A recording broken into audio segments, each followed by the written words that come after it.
Everybody's got their story.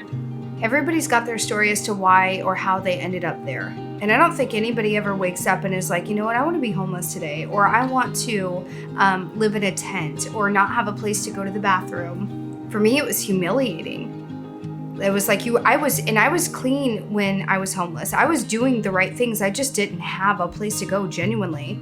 It snowed, like there's snow everywhere.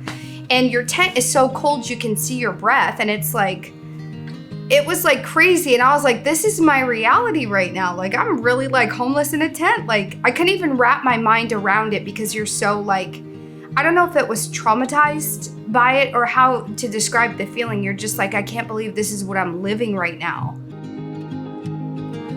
One door opens while another one closes.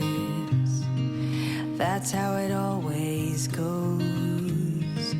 So we found out about Tyler Family Housing in 2017, and we had just graduated our programs, our recovery programs, and we were looking for housing. It was scary to think that we weren't going to find something. We had been homeless before. You know, like I had a job when I was homeless, and then going back to a tent, like I couldn't even imagine. I had just gotten the kids back from CPS.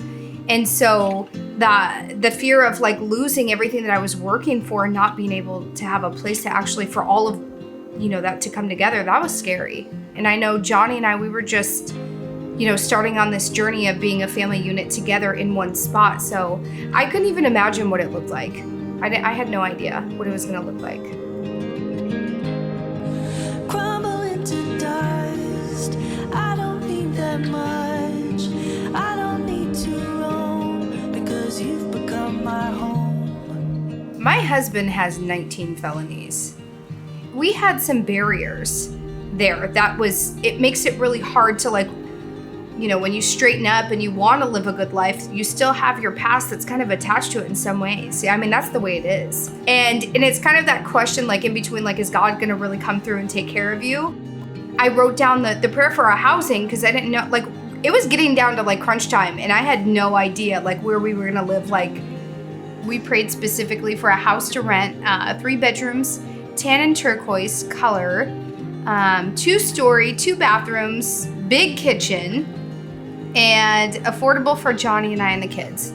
And it definitely was answered to a T. My kitchen is huge. The trim in the house is turquoise. And we didn't get 3 bedrooms, we got 4. And I would just look out and I would cry and I would thank God. And I was like, I couldn't believe this is our place. It's like making me want to cry.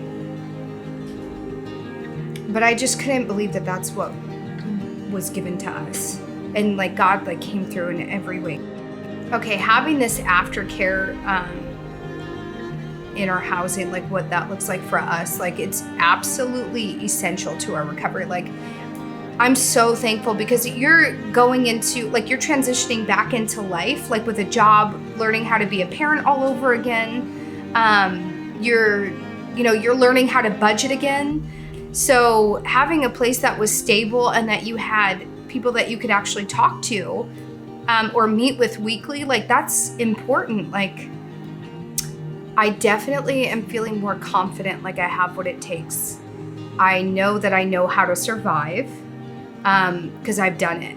I've done it being homeless. I've done it through CPS. I've done it through drug addiction. So like I know that I can get through something, but now I know that I can get through this and I can like actually be like, it's, you know, like thriving.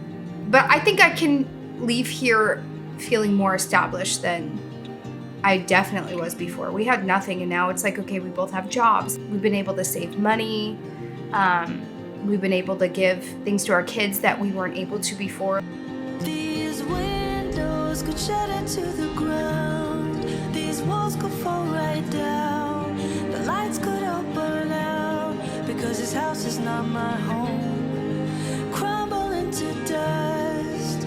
I don't need that much, and I don't need to roam because it's become my home. Because of my past, what my kids called home before was no more.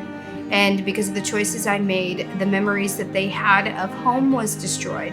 It was really important to have a place where we could recall home, we could reclaim it like it was ours. It was something that they could grow up in. It's not just moving around from place to place. It's like, back to our house, like, where we've made memories. We've created, little new traditions and just kind of rebuilding, from the wreckage of the past. And they have a home to go to. I didn't have that for them before. So that's what this has provided for us. It's given us a home.